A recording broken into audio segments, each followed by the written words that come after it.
people. Here I am. It's been a while. I haven't been like 100% well.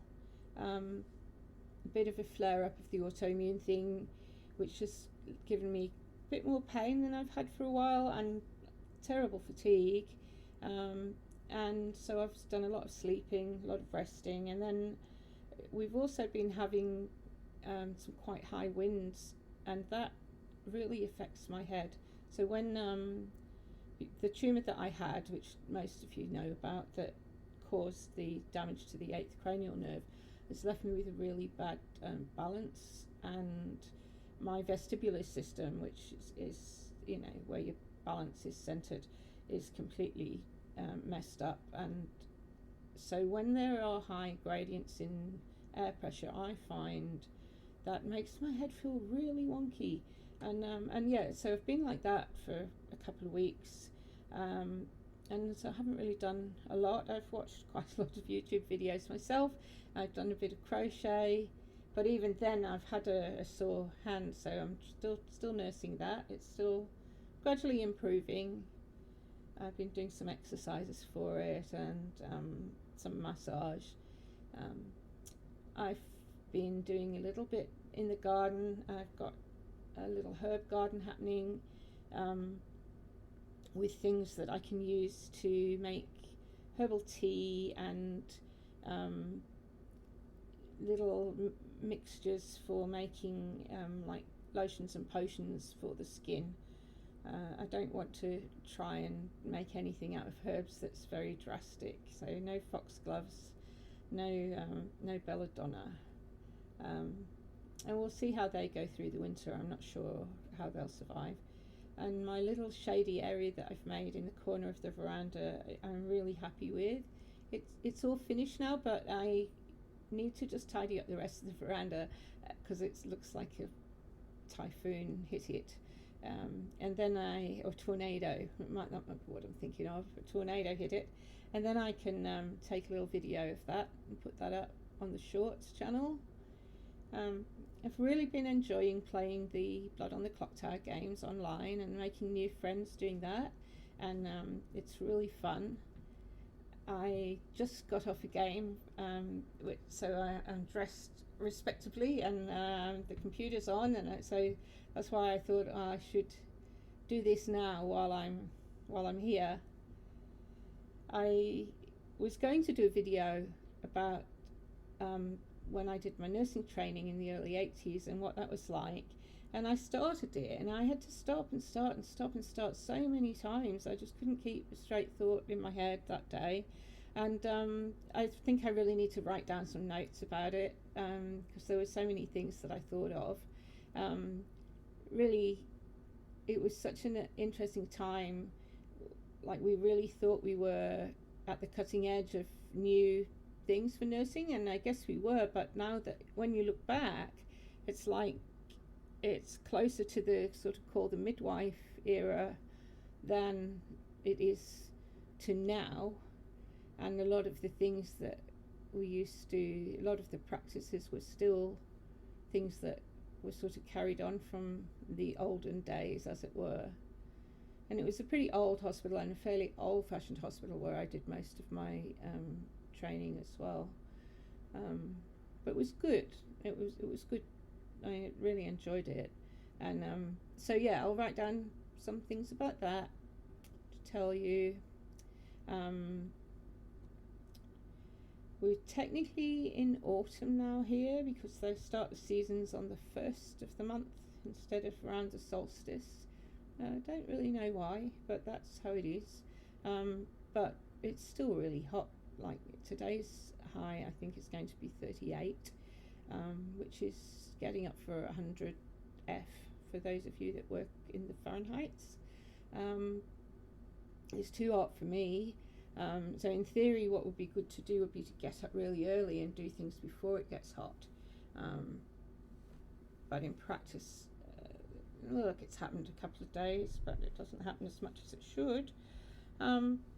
So I've mostly been staying in with the air conditioning on, and that works quite well for me, especially since I haven't been feeling well. I've been resting a lot doing a lot of crocheting and a lot of watching of other people's YouTube videos and things like that, and playing a bit more of the Blood on the Clock Tower, which has been so much fun.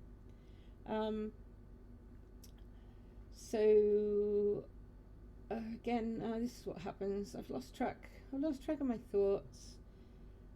Hello, lovely people. Here I am. No, I've not lost track of them that much. I know what I was going to say. Well, yesterday I did get up reasonably early, and I went out with the thought that I might try and do some bird watching, because I love birds and I haven't really done that very much. And I've got a pair of binoculars, and I saw that there's a big lake near. There's a town called Urana, which is only about 40 kilometers away, and it has this big lake that only occurs at certain times of the year. No, that's not true. It only occurs every 10 to 20 years. It fills up and then stays there for a few years and then goes away. And it's there at the moment, and I thought there'd be lots of nice water birds to see. But it was really hard to find a way to get down to near where the lake is, and then I really hadn't planned it very well, because I didn't put long trousers on, or boots or sensible footwear, so I couldn't really go like walking through the grass to get to the lake, because there's a lot of snakes at the moment. And I haven't seen any, but every other day there's posts on Facebook and what have you with people who have seen them, and I've read that it's been a really good year for the snakes. So best to be sensible and not go out there in thongs, flip-flops, and bare legs. So I just sat in the car and enjoyed the peace and quiet for a little while, watched some birds, and then on my way back but there was a big family of emu in the field just next to where I was, and I was able to pull over and take a little video of them. So that's on my shorts. Really nice. I've seen the odd one before, one or two, but I haven't seen a big family group like that. Really cool. And for those of you that don't know, it's the emu dads are the ones that do the child rearing. So if you see an emu with its babies, you see the dad. Now, there weren't any really little babies with this group. Probably too late in the year for that. They've kind of grown, but there were definitely some young ones. It was lovely to see. And I can't think of anything else to tell you at the moment, so I might leave it at that. If I think of anything in the next few minutes, I'll add it on. Muffin, just thought we'd tag on a little Muffin appearance, since he hadn't shown his face, and he always likes getting his head brushed, don't you? Purring away. Why don't you turn around and let your fans see you? Come on, come over here. There. Oh, good boy. Oh, the camera doesn't like that. Good boy. Oh, that's good. The people will like that. The people will like that, won't they? Yes, they will. Got this funny little, just tiny little white patch coming on his tail. As he's getting older, he's getting more and more white hairs in amongst the black. Well, he always had his white patches, but he's officially a senior cat now, because he's 10 and a half, aren't you? 10 and a half, yep. Alright, time to say bye-bye now, Muffy. Oh, no, he doesn't want to go. Didn't want to come, and he doesn't want to go. And you've knocked the camera. Oh, silly boy. Alright, take care, everyone, and we'll talk to you in a week or two. Bye-bye. Love you all.